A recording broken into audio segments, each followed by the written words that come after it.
On a le droit de dire Ezer. Parce qu'on dit toujours qu'il faut dire les faces. Chodesh Tov Umvorach, on est Parashat Chukat, 5786. Et on est à la charnière des événements. C'est-à-dire qu'après 38 ans passés dans le désert, 38 ans passés dans le désert, on s'apprête à rentrer en Eretz Israël.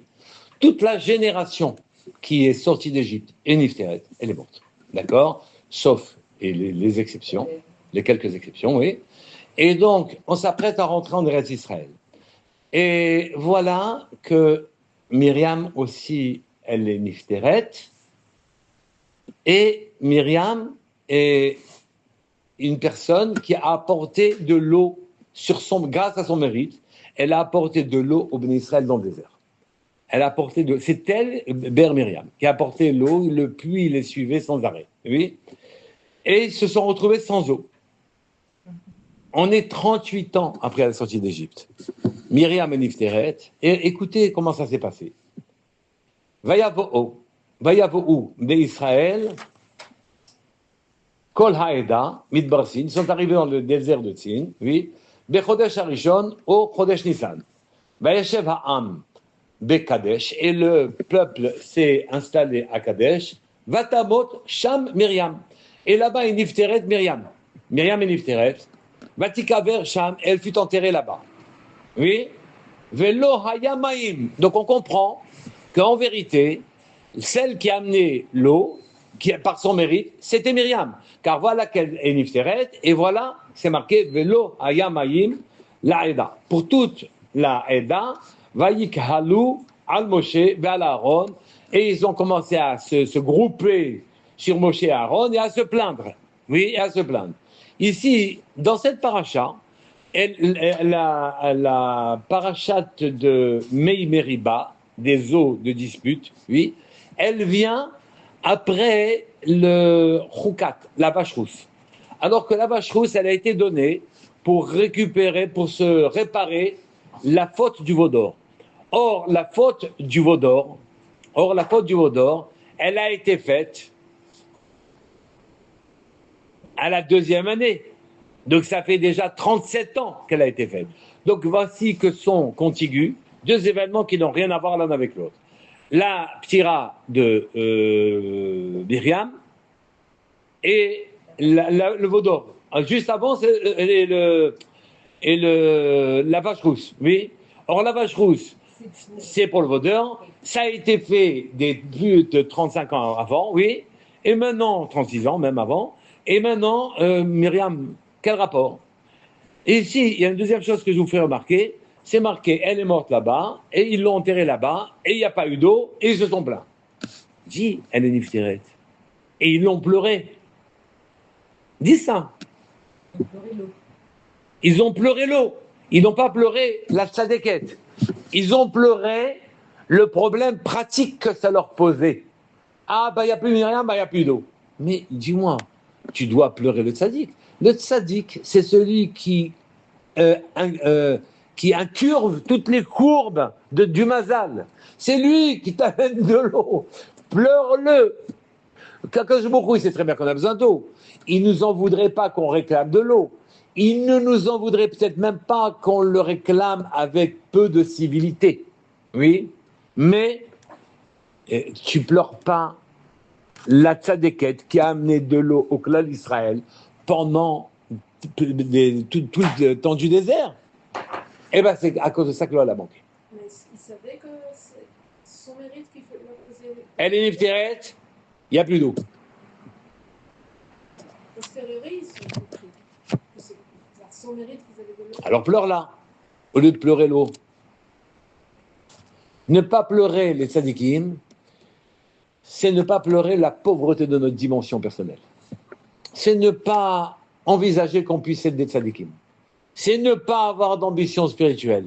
Ne pas pleurer les tzadikim. Oui, alors on pleure le chanteur Tartampion parce qu'il t'apporte un peu de plaisir, mais on pleure pas le tzadik. C'est pas marqué qu'elle a été pleurée. Ils l'ont enterrée là-bas, on parle pas qu'elle a été pleurée. On dit pas, on dit ils ont pleuré pour l'eau. Et bien justement, que je vous dis, vous ne pleurez pas la tzedeket, vous allez pleurer pour l'eau. Vous allez pleurer pour l'eau maintenant. Oui. Et donc, c'est la raison aussi pour laquelle la perte de Myriam est à côté de la vache rousse, pour te dire que la vache rousse, elle amène une takana, une réparation pour Israël, et que la mort des tzadikim, elle amène une kapara au clan d'Israël. Oui. Pourquoi elle amène une kapara? C'est qu'on devient plus bête. On dégringole de niveau. Et comme on dégringole de niveau quand il n'y a pas ceux qui te tirent vers le haut, alors à partir de ce moment-là, oui, un imbécile, on lui en veut moins. Et c'est pour ça que la mort des tzadikim rentre dans l'Aïné Aïda, les yeux de l'assemblée, oui. Quand ils disparaissent, alors à ce moment-là, l'assemblée voit plus clair. Et donc, quelque part, c'est une capara, mais ça nous a fait descendre, d'accord? Et ils se sont levés contre Moshe et contre Aaron, et ils ont commencé à crier qu'on veut de l'eau, et on va mourir dans le désert. Mais cette génération ne se plaint plus qu'elle devrait revenir en Égypte, c'est fini. Tous ceux qui voulaient revenir en Égypte, qui sont déjà partis, oui. Et donc, cette génération se plaint simplement qu'il aurait dû passer par des chemins dans lesquels, au moins, on manque pas d'eau, oui. Mais c'est Myriam qui t'amène l'eau. C'était les srouillottes qui t'amènent la réussite. C'est pas, c'est mal organisé. C'est pas, c'est mal organisé ici. Et que donc, puisque c'est mal organisé, alors on s'en plaint. C'est pas ça le problème. Oui. Et donc voilà, hein, Moshe donc s'est trouvé dans une situation dans laquelle il devait amener de l'eau au clan d'Israël. D'accord? Et donc, Akadosh Baruch Hu est venu et il a dit à Moshe, Vaïdeber Hashem el Moshe, les morts. Hashem a parlé à Moshe en disant, Kach et amate, ve'akhel et aeda. Prends le bâton et assemble l'assemblée, toi et Aaron, ton frère, et vous parlerez au rocher. Vous parlerez au rocher. Les Einehem, aux yeux de tout le clan d'Israël, Venatan Meimav, et le rocher donnera ses eaux. Maïm Meimav donnera ses eaux. Oui, et donc, Ve'osata Lahem Maïm, Min Hasela, et vous ferez sortir de l'eau, Min Hasela, de la pierre, d'accord? Min Hasela, Ve'ishakta et Ta'am, et on pourra abreuver le peuple et les troupeaux. Vaikar Moshe est amaté. Moshe a fait ce qu'il a dit. Il a pris le bâton, Milifna Hashem. Milifna Hashem, ça veut dire qu'il a été chercher le bâton dans la tente. Milifna Hashem, ça veut dire dans la tente. Oui, dans l'OL, le Mishkan. Oui, il a été chercher l'OL. Kacher Tzivaou, comme Hashem lui a dit. Mais vous pouvez me dire à quoi il sert le bâton? Il devait parler seulement, d'accord? Vayakilu Moshe et Aaron et Akal, ils rassemblèrent le Kahal, voilà, elle est là, rassemblèrent le Kahal, et le Pnei Hasela, ils assemblèrent le Kahal devant la face du Sela, du rocher de la pierre, ouais, et le Pnei Hasela, Vayomer Lahem, Shimouna Amorim, Hamina Hasela Azen aussi Lachemaim, et mes rebelles, oui, est-ce que vous croyez qu'il va sortir de l'eau de ce rocher? Et Moshe, Vayarem Moshe et Yado, il a levé la main et il a frappé le rocher. Il a frappé le rocher. Hein? Il a. Bematehu. Il a frappé le rocher avec son bâton. Bamaïm, 2 fois, Vayetsu Maïm, Rabim. Et sont sortis des eaux abondantes. Combien de temps? Oh, 38 ans, on a dit après la sortie. Entre le moment où Myriam est décédée, Moshe a réussi à... Tout de suite. Il faut de l'eau tout de suite. C'est ça? Vous pouvez rester avec nous, hein. Et oui, non, tout de suite. On ne peut pas rester sans eau. Akadosh Baruch Hu a dit, tu prends ton bâton, tu réunis le peuple, tu les mets devant le rocher, et tu parles au rocher, il va sortir de l'eau. Il a parlé au rocher, et le rocher n'a pas sorti d'eau. car Qui a dit qu'il a parlé au rocher? les Mefarchim expliquent qu'il a parlé au rocher. Mais est-ce que Moshe, il va pas faire ce qu'Hachem lui a dit? Il a parlé au rocher, et comme le rocher avait bougé, le rocher qui se transformait en eau avait bougé. Oui. Alors, le rocher à qui il a parlé n'a pas donné son eau. Il aurait dû, Moshe, aller de rocher en rocher jusqu'au moment où il y en a un qui est le rocher qui livre l'eau, parce que pas tous les rochers donnent de l'eau. Ouais. Et donc, bah oui.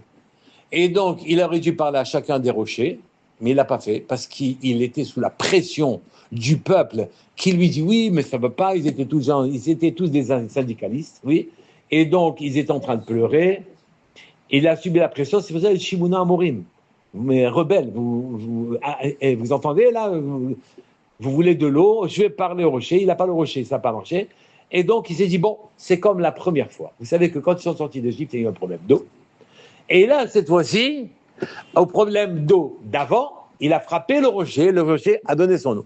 Et donc il a dit, c'est peut-être pour ça qu'Hachem m'a demandé de prendre le bâton. Et vu que ça sort pas, et vous savez que quand celui qui est responsable de faire quelque chose, sous les yeux du peuple entier, oui, il ne trouve pas le rocher qui, quand tu lui parles, il va donner l'eau, alors il était déstabilisé, et au lieu de chercher le rocher qui va, on parle de lui donner l'eau, il s'est dit, bon, bah, c'est comme la dernière fois, il y a plus de 30 ans, hein, 35 ans.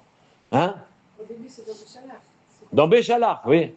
Et juste après avoir passé la mer, oui. Là-bas, il a frappé. Je me ai dit, frappe le rocher. Oui, oui. Voilà. Il a frappé le rocher et ça a donné de l'eau. Quoi? De circonstances atténuantes à Moshe. Oui. Parce que c'est déjà arrivé, ça. Oui. Oui. Pourtant, il va lui en vouloir. Mais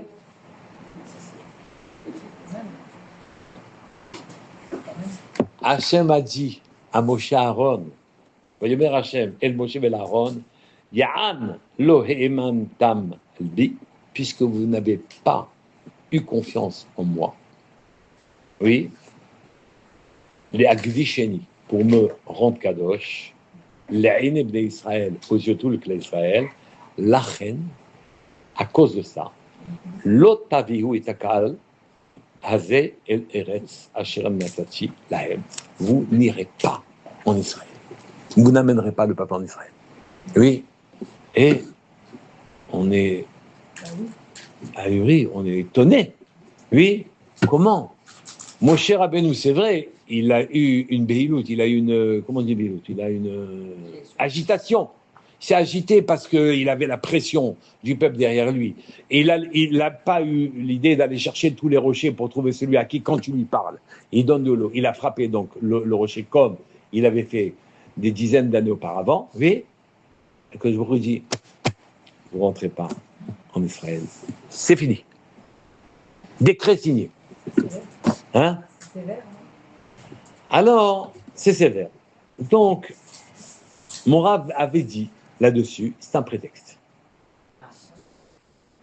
Ah oui. il savait déjà qu'il ne devait pas rentrer en Israël. C'est un prétexte, mais ce n'est pas un prétexte. Ah. C'est un prétexte qu'en vérité, toute la génération, elle a été enterrée dans le désert. Il va venir Mashiach, Betriat Hametim. Est-ce que toute cette génération, elle va avoir droit à Olam Haba Oui. après toutes les fautes qu'elle a commises? Normalement, non. Normalement, non. Pourquoi? Elle a fait le veau d'or. Elle a refusé de monter en Eretz d'Israël. Elle a pleuré pour l'eau, elle a pleuré pour la manne, elle a pleuré. Hein? Pourtant, ils sont morts. Non, mais Kriyat Hamezim, c'est tous les morts qui reviennent, non? Ce sont des gens qui ont vu la sortie d'Égypte. Non, attendez. Il y a 7 niveaux dans le Guéhinam. Le 6e, il s'appelle Sheol. Oui. Le 7e, il s'appelle Ibadon. Le 7e, Abaddon. On n'en remonte pas. Même à Kriyat Hamezim. C'est à vous. Le 6e, même Korach y remontera, puisqu'il est descendu Chaim Bishola. Dans le Sheol, ce 6e, on remonte.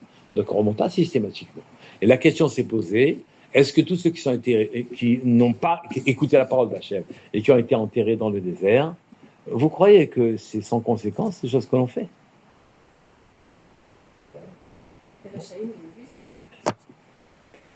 Si la question s'est posée, ont-ils droit au Olam Haba? On n'est pas en mesure de déterminer. Voilà.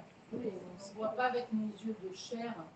On ne voit pas les. Mais c'est, excusez-moi, mais c'est pas vous qui décidez. Oui, c'est Hachem qui décide. Et on ne sait pas. Non, pas de décider, on ne sait pas. Et donc peut-être qu'ils n'ont pas droit au Olam Haba. Et que c'est clair. Oui. Non, et il peut y avoir une sanction qu'ils n'ont pas droit au Olam Haba.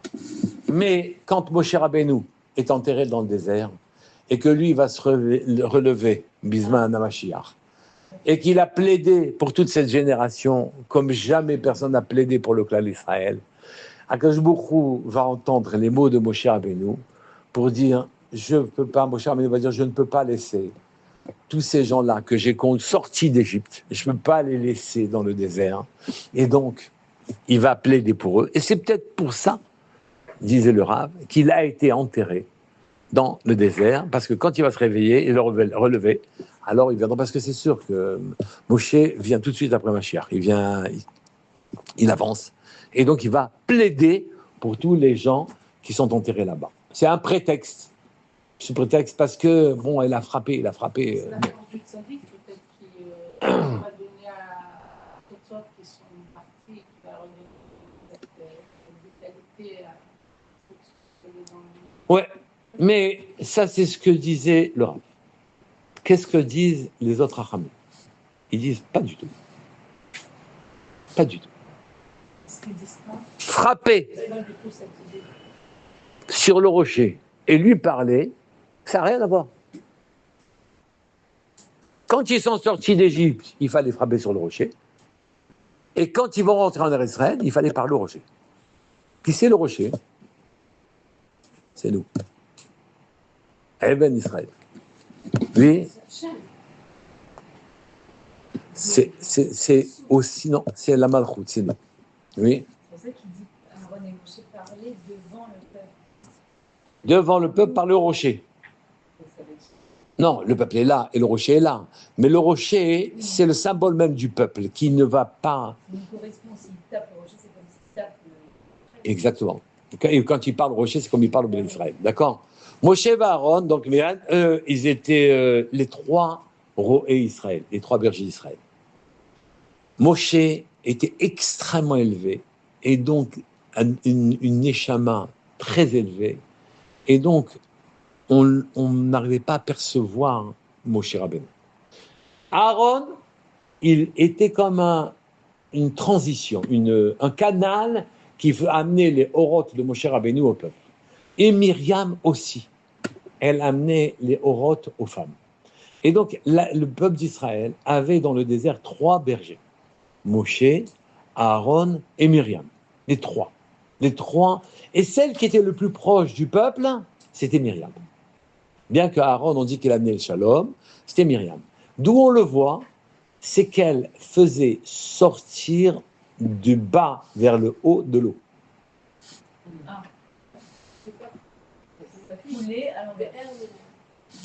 Elle savait, et donc les mérites, elle amenait des mérites au clan d'Israël pour que de l'eau sorte de la terre. D'accord? C'est comme un midrash. On boit, d'abord. D'abord, on boit. Hein. Et donc, effectivement, elle ses mérites, la proximité qu'elle avait avec le peuple d'Israël et les mérites qu'elle leur a apportés faisaient ressortir de l'eau de la terre. D'accord? Comment il ne faut pas pleurer alors? Voilà. À cause j'aurais dit, vous pleurez pas, celle-là. Il aura attendu. Oui, elle a attendu, mais c'était un ordre divin de l'attendre. Hein. Oui, mais là, ils auraient dû la pleurer. Et donc, à cause je me crois, il aurait accepté, il n'y aurait pas eu de problème avec l'eau si jamais ils avaient pleuré Myriam. Parce que Myriam, qui est l'intermédiation entre les choses spirituelles et les choses matérielles, elle est tellement forte qu'elle amène, elle souligne tellement les mérites du Séla, du peuple, oui, qu'elle fait sortir de l'eau d'en bas des mérites, elle fait sortir de l'eau, que vraiment ils auraient dû la pleurer, d'accord? Eh bien, je voulais vous dire qu'en vérité, Memeriva, les eaux de la discorde, ces eaux-là, qu'on a, le problème que nous avons là maintenant, Memeriba, c'est en lien direct avec le Vaudor. Le Egel Hazar. Eh ben, est-ce qu'il faut donner toutes les solutions immédiatement à tous les problèmes? On n'a pas de patience. Quand c'est de l'eau, non. Non, ils ne vont pas essayer de quoi. Mais quand c'est de l'eau, c'est vital. Donc, il n'y a pas de... Hein? Je dis quand c'est de l'eau, c'est vital. Enlever immédiatement. Eh ben oui, mais alors ils avaient qu'à pleurer Myriam. On boit et après on pleure. Non, non. On pleure Myriam qui amène de l'eau, et l'eau, elle vient. Ok, non, je comprends. Et l'eau, elle vient. Comment ne pas pleurer Myriam qui a apporté son BR au cœur d'Israël pendant des dizaines d'années? Ils ont peut-être eu peur qu'il n'y ait plus de... Bien sûr qu'ils ont eu peur qu'ils n'ont plus d'eau. Mais s'il n'y a plus de raison pour ne pas pleurer la Sadéquette. Non, bien sûr qu'ils ne pas. Alors donc ici, je vous ai dit, il y avait 3 bergers. Oui. Et en vérité, ça vient du fait du Vaudor. Alors on va en reparler un peu plus tard. D'accord? Mais en attendant, pour quelle raison Moshe et Aaron n'ont-ils été condamnés de ne pas rentrer en Israël? C'est quoi? C'est une vengeance qu'ils n'ont pas obéi à Hachem? Normalement, il y a un rapport réel entre la faute et la réparation. Et surtout qu'on sait que Donc, quelle réparation? Quel rapport? Oui. Non, David Amélar, il a fauté une tonne de fois. Pas une tonne, mais il a fauté plein de fois et Hachem, il a... Il n'a pas fauté plein de fois. Il a fauté 2 fois. Bon, bah voilà, bah, Hachem, il a... 2 fois, c'est pas plein de fois. C'est pas quoi? C'est pas plein de fois. 2 fois. Et Hachem, il a... Et alors? Comme ça. Ben oui, eh ben, non, mais quel est le rapport entre le fait qu'on leur interdise d'entrer en Israël et le fait qu'il ait frappé sur le rocher? Et dans les circonstances que je vous ai dit, ils ont parlé, ils n'ont pas trouvé. Le rocher s'est déplacé, oui. Pourquoi? Parce que Myriam, elle est Nifteret. Et donc, elle n'est pas là. Et donc, le rocher, on dit c'est caché presque. Il est pas là. Le rocher, lui, il pleurait Myriam, en quelque sorte. Oui. Et donc, quel rapport y a-t-il d'abord, entre le Chet à Egel et ce qui s'est passé, mais quel rapport y a-t-il entre le fait qu'ils aient frappé le rocher et ne rentrent pas en Israël? Oui. Maintenant, c'est marqué Misham Ro et Even Israël. C'est marqué qu'il était Ro et Even Israël. C'est là, c'est Israël. Le rocher, c'est Israël. Le rocher, c'est un niveau d'Israël, en vérité. D'accord? Maintenant, comment comparer frapper le rocher et parler au rocher? D'accord? Quel est le rapport entre les deux? Oui?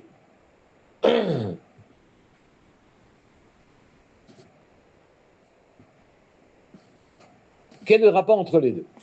En vérité, Dor Midbar, la génération du désert, et c'est une génération qui était en rapport avec frapper le rocher. C'est ce qui s'est passé.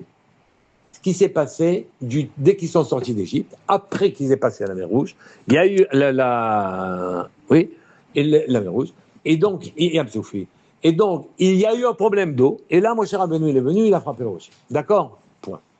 C'était en rapport avec leur niveau. C'est-à-dire que les gens qui sont sortis d'Égypte sont comme une génération de Tinoch qui sortent de l'endroit dans lequel ils sont. Ils vivaient de miracle en miracle, comme un bébé.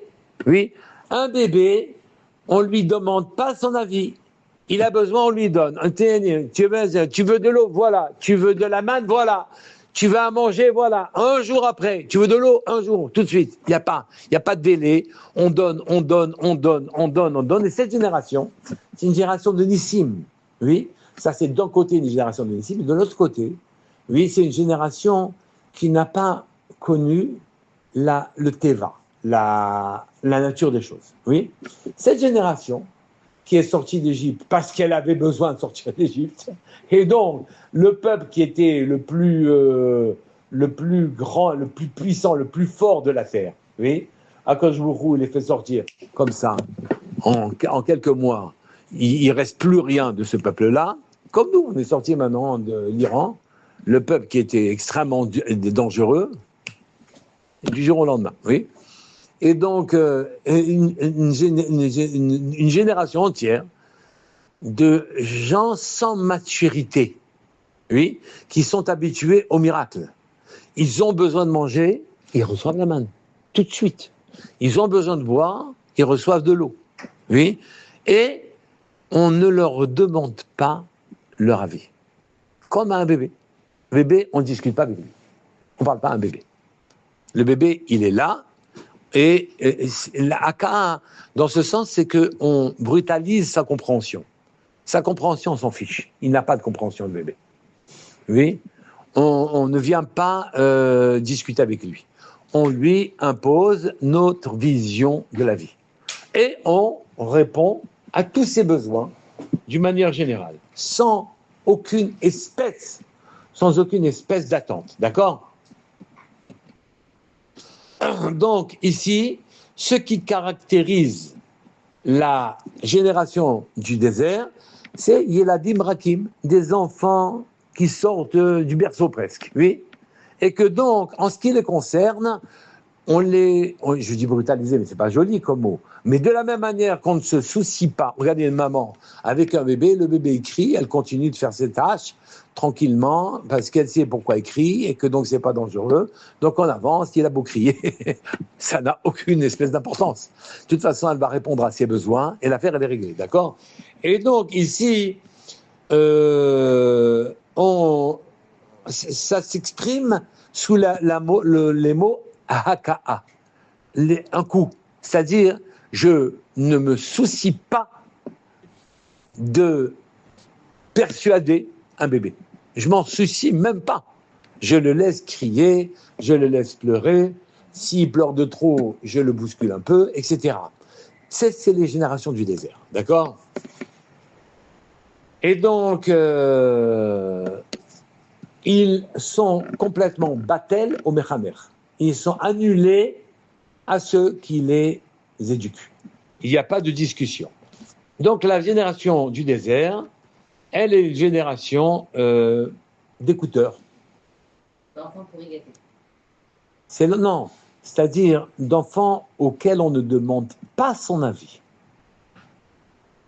On ne cherche pas à savoir ce qu'il a en tête, ni ses idées, ni ce qu'il comprend. C'est un enfant.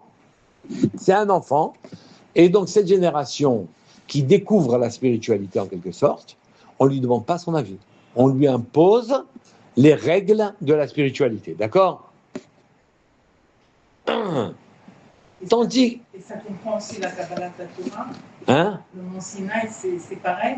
Tout dans le désert était... Et les mêmes Kabbalah Torah, Voilà. ils étaient capables de recevoir la Torah. Non, on leur donne la Torah. Et on ils font un petit effort, on leur donne. D'accord ? Après, on les éduque dans le désert pour qu'ils appliquent les halachot qu'ils ont appris dans la Torah, ou les principes les principes leur sont imposés. Il n'y a pas de discussion dessus. Équivalent à Aka. On frappe le rocher. On frappe le rocher. Et donc, le rocher qui symbolise Israël, oui, du temps du désert, est totalement battel au Mechaner. Qui c'est le Mechaner ? Qui c'est l'éducateur ? Moshe. Moshe, Aaron, Myriam, sans discussion, ils se taisent. Point. Équivalent de... Je n'ai pas dit qu'on frappe physiquement, mais l'enfant, on s'en fiche. On lui impose tout. Il n'y a pas de discussion. Il ne discute pas. Hein ? Alors pourquoi, quand il y a le péché du bol d'or, on les culpabilise, que c'est eux les... Et là, un enfant, je ne le culpabilise pas quand il fait une bêtise, je le culpabilise. Sinon, comment je l'éduque ? Quoi, je vais lui dire, tiens, un enfant, tu n'as rien fait. Non, tiens, un enfant, tu as volé, et tu prends une raclée. Et est-ce que j'en fais une maladie ? Non. Mais je l'éduque. Je l'éduque. Mais quand il voulait complètement exterminer le peuple, il voulait tellement exterminer le peuple que dès que Moshe Rabbeinu lui a dit non, il a dit d'accord. Ok. Oui, et bien quand vous prenez, qu'est-ce qu'on dit à l'enfant ? Tu dis tu vas prendre une raclée, tu ne vas pas pouvoir te relever. C'est pas vrai ? Ok. D'accord ? Et donc, je vous ai dit, c'est là, C'est Mebatet Klalut Israël. L'ensemble d'Israël. C'est un rocher, d'accord? Et donc, il est sous Moshe Rabbeinu et Aaron sans aucune espèce de discussion. Vient le moment, ça c'est la Haka'a, frapper le rocher. Donc il était très logique, quand on est sorti d'Égypte, Moshe dirigeait le peuple d'une main de fer comme un éducateur, il éduque des enfants qui ne connaissent aucune règle, à qui on va les imposer, car si tu ne les imposes pas, ils vont t'expliquer que tu as eu tort, que tu as eu raison, tu as massé, que c'est ça, tu ne peux pas travailler. Ce n'est pas des adultes qui ont un minimum de sérieux qui permet de discuter avec eux, d'accord? Et donc, voilà, ils sont sortis, on ne cherchait pas la shoot-foot avec eux. On ne cherchait pas qu'ils soient associés à nos projets. Oui, tu fais ça, tu fais ça, tu fais ça, tu fais ça, tu fais ça. Donc, le rocher, Israël. D'accord? Et c'est ça qui s'est passé. On peut faire le cours du Nishmat, mon père, C'est sûr. Le Nishmat. Abraham Ben Leïla. Ah ben, mais que c'est jamais une alliée. D'accord? Mais En vérité, le fossé qu'il y a entre la Haka'a, oui, le fossé qu'il y a entre le corps et l'âme, c'est la même chose. Oui, c'est la même chose. C'est-à-dire, d'où vient le fait qu'on doive frapper? C'est parce que il y a une différence entre ce qui est corporel et matériel et ce qui est de la neshama. La neshama est extrêmement rapide. Regardez, quand vous rêvez et que vous fabriquez des images et des pensées dans votre tête, vous pouvez passer de l'Amérique à l'Australie, de l'Australie à l'Arabie Saoudite, à Dubaï, partout où vous voulez, en un quart de millième de seconde. D'accord? Ça, c'est une neshama qui voyage de partout, à droite, à gauche. Le corps, c'est un peu différent. D'accord? Donc le corps est lent. Les lois naturelles sont lentes. La manne, un jour. Le pain que nous avons, 6 mois, et boulanger, 6 mois au moins, oui, et boulanger, et machin, et ceci et cela. Et donc les lois matérielles sont extrêmement lentes.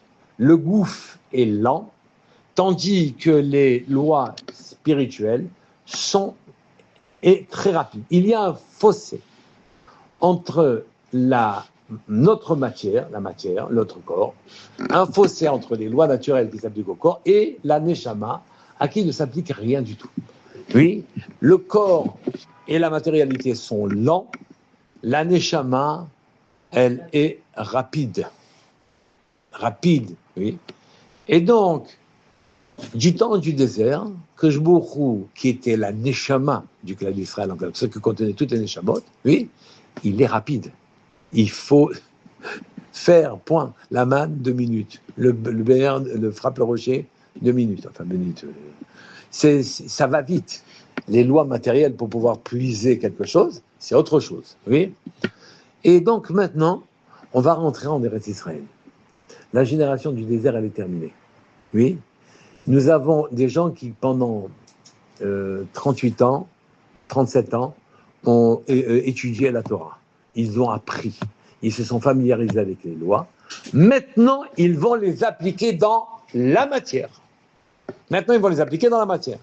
Or, pour les appliquer dans la matière, oui, il faut du temps. Oui, il faut expliquer. Il faut de la patience. Oui, savlanout du Mechaner. Toutes les akpadot et le pointillise du Mechaner, ici, ça devient un problème. Ça devient un défaut. Parce que quand il s'agissait dans le désert d'avoir de l'eau, c'était donc là, on amène le bâton, l'eau, elle est là. On amène le bâton, le pain, il est là. Oui. On monte au Sinaï, 50 jours, on devient des Nevi'im. Oui. Ça, c'est le désert.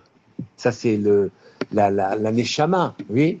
Tu vas rentrer en Eretz Israël, c'est fini la Nevoua. C'est fini tout le pain, une fois ou 2 fois par an. Va labourer, va semer, va attendre la pluie, va récolter, va moudre, va amener chez le le four, le machin, le truc, etc. Et pour avoir le même pain dans le désert, c'est comme ça. Et Moshe devait comprendre tout ça. Hein? Il aurait dû comprendre. C'est bien sûr qu'il comprend, Moshe. Non, Bien sûr. mais à la finale, c'est mieux pour eux. Parce que c'est comme quelqu'un qui arrive et qu'on lui donne tout. Et du coup, alors, est-ce que tu es content? En fait, il n'a rien eu de lui-même. C'est quelqu'un qui va, qui se fatigue, qui fait des efforts. Il est fier de lui. Mais il y a un fossé. On aimerait que ça se fasse plus vite. Si je te dis, tu vas être milliardaire en 50 ans et tu vas être milliardaire en un jour, qu'est-ce que tu préfères? Moi, Oui. 50 ans. Ah, c'est une exception. C'est bien. En tout cas, c'est bien, tant bien. Mais en tout cas, hein, ici, on rentre en Eretz Israël. On va rentrer dans les lois de la nature. La nature, elle est lente. Elle suit des procédures. Quand tu respectes pas les procédures, ça marche pas. Oui, ça marche pas. Il faut maintenant ceux qui vont employer les phénomènes naturels, il faut leur expliquer. Il faut qu'ils adhèrent à tes idées. Il faut prendre le temps de parler. Il fallait parler au Sélat. La génération va rentrer en Israël, maintenant on leur parle à cela. On les écoute. On écoute leurs objections, même si elles sont bêtes. On corrige leurs défauts. On leur parle. On les amène, on les séduit petit à petit et on les amène à faire les choses qui vont être lentes, qui vont demander beaucoup de patience. Les choses vont pas se faire facilement. C'est très, très difficile. Et donc, mon cher Rabbeinu a été éprouvé, ainsi que Aaron, ont été éprouvés, oui, que je vous leur a dit, êtes-vous apte à diriger le clan d'Israël qui va rentrer en Israël? Et mon cher Rabbeinu, il est comme le soleil, oui, et le soleil, c'est pas un reflet qui vient pas comme la lune, qui prend de la lumière du soleil, elle le transforme, mais elle a le temps de le recevoir. Ensuite, elle le restitue. C'est un miroir. C'est la lune. Yoshua, c'est comme la lune. Il a reçu de Moshe Rabbeinu. Mais Moshe Rabbeinu, c'est le soleil. C'est la neshama pure, la puissance totale. Oui. Il peut pas. Il peut pas. Il peut pas. Moshe, mais je vous dis, regarde. Maintenant, il faut des gens qui parlent. Et toi, tu parles pas, mon cher Rabbeinu. Tu parles pas. Shimuna Amorim. Écoutez-moi, les rebelles. C'est comme ça qu'on éduque la génération qui va rentrer en Israël. Mais Moshe, il peut pas. Il dit, mais quoi, vous comprenez pas la chose spirituelle? Ça en une seconde. Le mérite, même dans la nature, comme ça se fait. Oui. Ils disent, ah bon? Et pourtant, nous, quand on le fait, ça marche pas. Explique-nous pourquoi. Et voilà que donc on se retrouve avec Moshe Rabbeinu, qui est comme le soleil, et qui va se retrouver à attendre. Mais hâte que tu fais ça, et hâte que tu fais ça, et hâte que tu fais ça, et hâte que tu fais ça, et hâte que tu fais ça.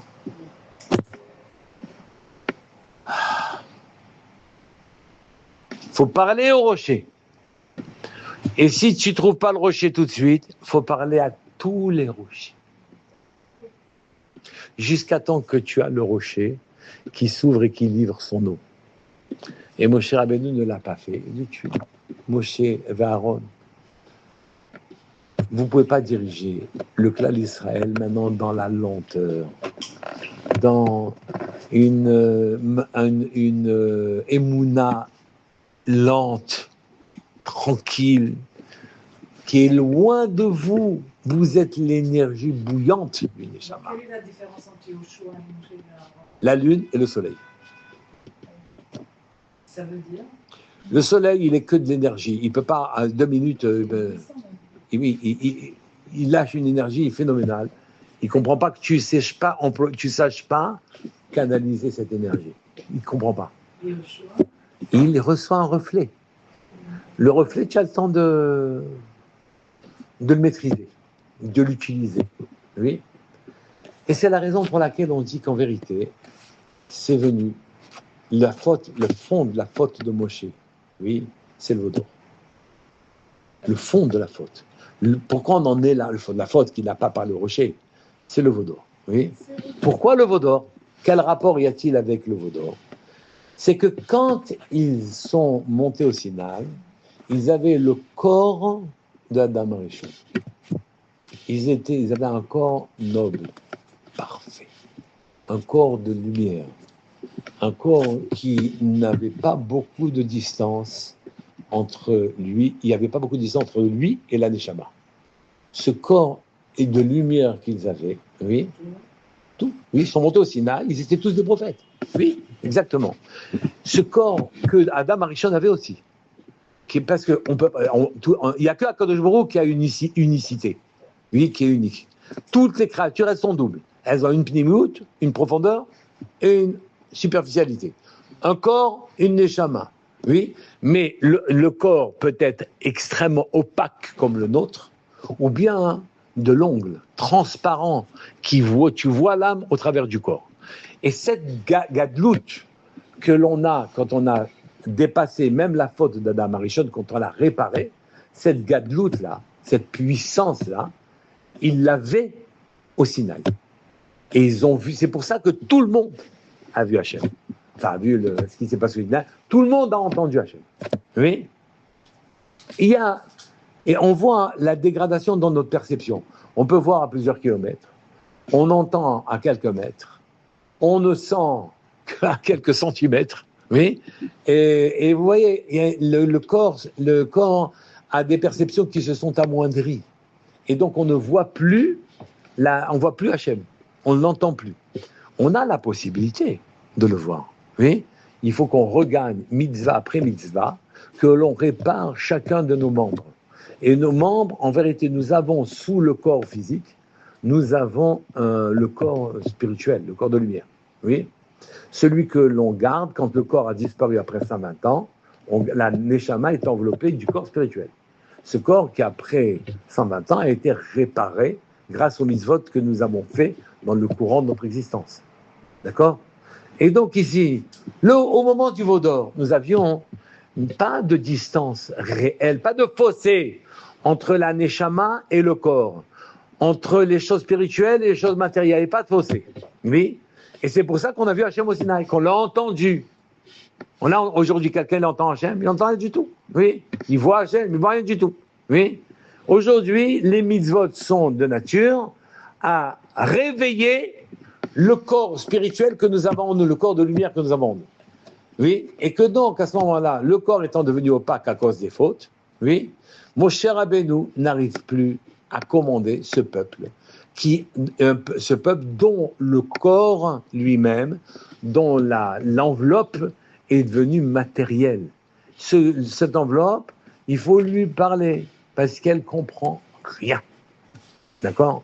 Il faut lui parler, mais quand on le parle, ça réveille en elle les qualités et les vertus que le corps profond que chaque juif a, lui, le corps de lumière que chacun juif a, ça le réveille en lui parlant, en le persuadant, en lui donnant les bonnes idées et en lui faisant faire les mitzvot, on réveille notre corps puissant que nous avons. Et c'est la raison pour laquelle Moshe Rabbeinu s'est retrouvé dans une situation dans laquelle, après le veau d'or, le corps des Bnei Israël est devenu opaque, est devenu un écran qui empêche la spiritualité. Et donc, en Eretz Israël, il va falloir faire des choses matérielles. Ces choses matérielles, oui, il va falloir persuader les corps, en quelque sorte, d'être à même de devenir des vecteurs spirituels. Alors, pas la peine d'attendre les 120 ans pour pouvoir accéder à ce niveau-là. Sachez que tout celui qui fait basculer petit à petit sa conscience depuis son corps matériel vers le corps spirituel, il a des chances qu'Akadosh Baruch Hu lui ouvre des horizons qui étaient à lui auparavant inconnus.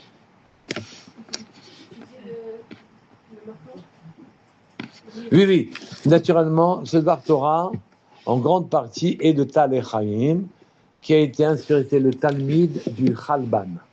Chalban, qui était un des Mekoubalim qui était encore très récent parmi nous.